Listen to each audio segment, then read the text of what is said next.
और अब बात बिहार की होगी, क्योंकि देखिए चुनावी साल है तो तोहफों की बारिश लगातार जारी है। सरकार ने अब आंगनबाड़ी सेविका का मानदेय 7,000 रुपए से बढ़ाकर 9,000 रुपए और आंगनबाड़ी सहायिका का मानदेय 4,000 रुपए से बढ़ाकर 4,500 रुपए करने का फैसला लिया है। मुख्यमंत्री ने सोशल मीडिया के जरिए इसका ऐलान किया। सीएम ने लिखा कि राज्य में बच्चों एवं गर्भवती महिलाओं के पोषण और जीवन स्तर में सुधार करने में आंगनबाड़ी सेविकाओं और सहायिकाओं की महत्वपूर्ण भूमिका है। उनकी इसी भूमिका का सम्मान करते हुए हम लोगों ने उनके मानदेय में वृद्धि करने का निर्णय लिया। इससे सभी आंगनबाड़ी सेविकाओं और सहायिकाओं का मनोबल बढ़ेगा और समेकित बाल विकास सेवाएं और बेहतर होती नजर आएंगी। और देखिए इसी खबर पर न्यूज रूम से हमारे साथ हमारे विशेष संवाददाता राजीव रंजन जुड़े हुए हैं। राजीव, देखिए लगातार तोहफों की बारिश कर रहे हैं मुख्यमंत्री, और आज ऐसे में आंगनबाड़ी सेविका सहायिकाओं के लिए ये तोहफे भरा दिन था, जहां उनके मानदेय में बढ़ोतरी कर दी गई है। जी देखिए सुष्मिता, मुख्यमंत्री को इसी चीज के लिए जाना जाता है कि आधी आबादी के लिए वो वरदान साबित हो रहे हैं लगातार। जैसे आधी आबादी के कहने पर उन्होंने बिहार में शराबबंदी की। अभी पिछले ही कैबिनेट में एक फैसला आया है कि मुख्यमंत्री महिला रोजगार योजना, और इसके तहत 2,87,000 परिवार जो बिहार में निवास करते हैं उनके एक महिला को, प्रत्येक घर के एक महिला को पहली किस्त 20 सितंबर तक 10,000 रुपये देने की बात हुई है। और उस 10,000 के रुपये के सहायता राशि को अगर महिला कुछ काम में लगाती हैं, रोजगार में लगाती हैं और उनका रोजगार चल पड़ता है, तो वैसी स्थिति में 6 महीने के मॉनिटरिंग के बाद 2 लाख रुपए और मिल जाएंगे जी। तो आप सोचिए कि भाई दबे 2,87,00,000 परिवार जो है उसमें से एक महिला निकलती है, उसमें से मान लीजिए 50% महिला भी अगर सक्सेस करती हैं अपने रोजगार को लेकर के और वो 2 लाख के लिए टाइटल्ड हो जाती हैं, तो वैसी स्थिति में आप सोचिए कि जो गृह उद्योग को बढ़ावा देने के लिए मुख्यमंत्री और प्रधानमंत्री का जो सपना है वो पूरा होता नजर आएगा। और ये अब तो देखिए उसी महिला के लिए आंगनबाड़ी सेविका का 7,000 से मानदेय बढ़ा करके 9,000 कर दिया गया है। सहायिका का मानदेय जो है 4,000 रुपये था, उसको बढ़ा करके 4,500 कर दिया गया है जी। और ये मुख्यमंत्री लगातार, जैसे 50% रिजर्वेशन इन्होंने टीचर्स बहाली में दिया, पुलिस बहाली में 33% दिया, अब डोमिसाइल 100% कर दिया गया है महिलाओं के लिए किसी भी बहाली में, किसी भी नौकरी में। तो आप आज के डेट में देख लीजिए कि पुलिसकर्मी अगर कहीं दिख रहे हैं तो उसमें से महिला सबसे ज़्यादा दिख रही हैं और ज़्यादा एक्टिव नज़र आ रही हैं। और हाल के दिनों में जिस तरह महिलाओं का नौकरी हुआ है, ये तो रोजगार की बात है और ये मानदेय बढ़ाने की बात है। नौकरी दिया है मुख्यमंत्री ने, इसको लेकर के महिला काफ़ी उत्साहित हैं। और कुल मिलाकर के कहा जा सकता है कि मुख्यमंत्री का जो सपना था, जो उनका विज़न था, और उस विज़न पे वो खरे उतरते हुए आज वो इस स्थिति में आ गए हैं कि कोई महिला ये नहीं कह सकती है कि हमारे लिए मुख्यमंत्री ने कुछ नहीं किया है। सभी महिलाओं के लिए, एक एक महिलाओं के लिए मुख्यमंत्री ने विभिन्न योजनाओं के तहत या तो सहायता राशि दिया हो, या मानदेय दिया हो, या फिर एडहक रखा हो, या फिर सरकारी नौकरी दिया हो। आप तो उद्योग भी दे रहे हैं जी। आप सोचिए कि अगर 10,000 से कोई महिला सिलाई मशीन खरीदती है और अगर वो अगल बगल के लोगों का सिलाई करना शुरू करती है कपड़ा, और जब वो धीरे धीरे बढ़ता जाता है डिमांड, और डिमांड जब बढ़ेगा तो वो ज़्यादा से ज़्यादा मशीन खरीदने की स्थिति में आएंगी, तो उनको 2 लाख रुपए का मदद मिलेगा।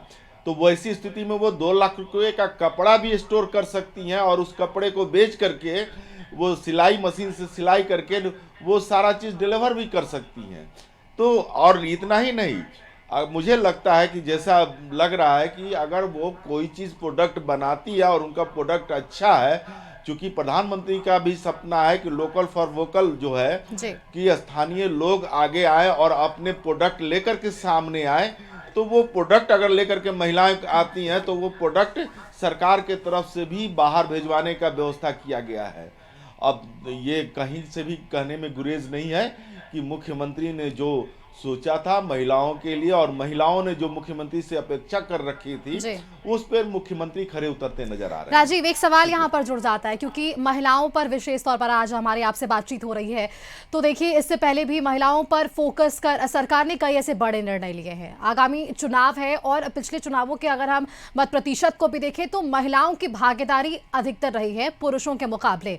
अब ऐसे में ये चुनाव बेहद नजदीक, महिलाओं के लिए क्या सरकार और भी पिटारा खोलने वाली है? क्या लगता है कि चुनाव से पहले और भी बड़ी घोषणाएं महिलाओं के लिए कर सकती है सरकार? जी, मेरी इस बारे में सम्राट चौधरी जो है वित्त मंत्री हैं, उनसे बात हुई, पर्सनली बात हुई जी। तो उन्होंने गिनाना शुरू किया कि महिलाओं के लिए कौन कौन सी योजनाएं हम लेकर के आए। आज के तिथि में उन्होंने ये भी बताया कि आप स्कूल या कॉलेज या कहीं भी देख लीजिए तो आधी आबादी जो है, लड़कियां जो है, छात्राएं जो हैं, वो लगभग छात्राओं के बराबर सारे एग्जाम में बैठ रही है। पहले क्या स्थिति थी ये उन्होंने बताया। अब रह गया कि वो खुद हमसे पूछ रहे थे, मेरी जब बात हो रही तो उनसे हमसे ही पूछ रहे थे कि आप ही बताइए कि और कौन सी योजना महिलाओं के लिए दिया जाए कि जो महिला उत्थान में कारगर हो, साबित हो। हम लोग प्रयासरत हैं, उनका कहना था कि सरकार प्रयासरत है, लेकिन जितना हो सका है हर तरह का उन्होंने गिनाना शुरू किया कि आप 2,87,00,000 परिवार की एक महिला अगर निकलती है तो 2,87,00,000 महिला को 10,000 रुपये मिलने जा रहा है। ये सबसे बड़ी बात है। आप सोचिए कि ये जो एक महिला अगर कहीं से भी प्रशिक्षित होती हैं, रोजगार शुरू करती हैं तो एक परिवार बनता है। बिल्कुल। और उस परिवार में 4 लोग मिनिमम होते हैं आज के डेट में। जीविका दीदी का कॉन्सेप्ट आज विश्व स्तर पर उसको लोग अपने हाथ में लेने में लगे हुए हैं और यहाँ आकर के, बिहार में आकर के जीविका दीदी पर वो रिसर्च कर रहे हैं। देश विदेश के लोग, अन्य प्रदेशों से यहाँ टीम आती है, रिसर्च करके वहाँ जा कर के जीविका दीदियों से मिलते हैं और उनके कार्यों को लेकर के बातचीत करते हैं और उनकी योजनाओं को लेकर के बातचीत करते हैं और वो पूछते हैं कि इससे पहले अब क्या थी।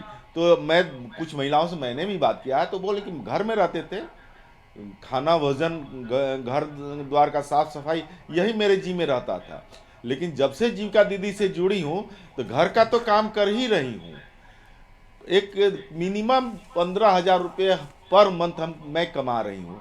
तो आप सोचिए कि 15,000 बिहार जैसे राज्य में 15,000 अगर किसी की सैलरी है तो एक परिवार भूखा नहीं मरेगा। बिल्कुल। ये तय है, चाहे वो किराए के मकान में रहे या फिर अपने मकान में रहे, वो भूखा नहीं मर सकता है। तो ये तो एक परिवर्तन दिख रहा है। और सबसे बड़ा परिवर्तन है कि जीविका दीदी हो या फिर अभी जो रोजगार के अवसर दिए जा रहे हों, हर महिलाओं को 10,000 का जो अवसर मिल रहा है, ये बहुत मायने रखता है।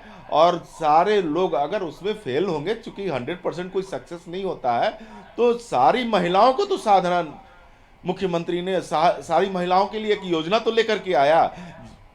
उससे पहले जीविका दीदी लाया, लेकिन अब मुख्यमंत्री महिला रोजगार योजना जो लेकर के आए हैं, ये मास्टर स्ट्रोक है। और सबसे बड़ी बात है कि अब क्या है कि बिहार में कम से कम फूड जो इंडस्ट्रीज है वो डेवलप करेगा। फूड से सेंस है कि यहाँ जो खेती है, उर्वरक है, यहाँ तरह तरह के, चाहे धान, चावल, गेहूं, मक्का, ज्वार, बाजरा, जो भी हो, चना, सरसों, ये सारे बिल्कुल राजीव, देखिए इससे ये जरूर समझा जा रहा है कि सरकार अगर वापसी होती है तो विजन बिल्कुल क्लियर है। अपने मैनिफेस्टो का भी जो जिक्र ये लगातार करते नजर आ रहे हैं और जो विजन की बात हो रही है कि नीतीश सरकार अब आगामी 5 साल में वापस से क्या करती है अगर सरकार बनती है, तो एक वो विजन समझ आ पा रहा है सभी लोगों को। बहुत बहुत धन्यवाद राजीव आपका हमारे साथ जुड़ने के लिए, तमाम जानकारियां हमारे दर्शकों संग साझा करने के लिए कि लगातार तोहफों का पिटारा राज्य सरकार की तरफ से खोला जा रहा है। नीतीश कुमार की तरफ से भी वापस से घोषणा कर दी गई है आंगनबाड़ी सेविका और सहायिकाओं के लिए। बहुत बहुत धन्यवाद राजीव आपका हमारे साथ जुड़ने के लिए। यहां पर वक्त एक छोटे से ब्रेक का भी है, जल्द वापस लौटेंगे।